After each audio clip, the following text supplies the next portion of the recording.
going to start by doing today is having a look at how to create a very simple leather cuff using embroidery and beading. Now, first of all, you'll need to source some good quality leather. I get mine online on eBay from a company called Leather Craft with the number 4, and you can get various widths of belt leather from them. This one is the 20mm. The bracelet that I made here, this one is a 10mm leather, and they come in various colours as well. Now I'm looking at the brown colour today, and what we're going to be doing is having a look at beading techniques and surface decoration techniques. Okay, so we're going to start by looking at how to punch holes in the leather in order for you to be able to bead and embroider into it. Now, the simplest way of doing this is to use a simple tool called an owl, which is freely available, especially from craft shops. This will allow you to make one size hole, and if you press really hard, you'll come through to the back of the leather. Now, I prefer to use something a bit more advanced because I like to have different size holes for different size needles. So I actually use this tool, which is from Tandy Leather, and it's got a variety of hole sizes. And with this one, you can very easily punch into the leather to create different size holes.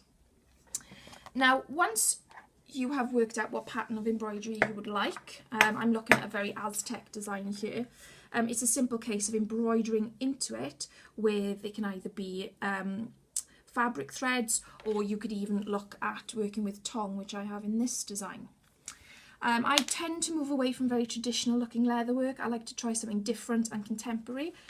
So I here have started working with Swarovski crystal cabochons, or flatback crystals as they call them, and I've added my own beading all the way around. Now, the Swarovski crystal flatback assortment, you can find many of these on eBay, and there's also a company called Scatter Crystals that do all different sizes in them. As you will see here, okay, you can go up to quite a large size. These ones here that I'm using in this design are called white opal. I love these because they look a bit like opalite, my favourite gemstone. And then I have these bad boys. These are called Riso beads, okay, and these are available from many of the big bead stockists in the UK.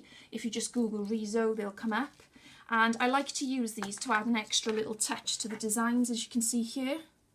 Okay, they just add that bit of something, and I like a very organic look to my pieces, and so that's why I opt for these.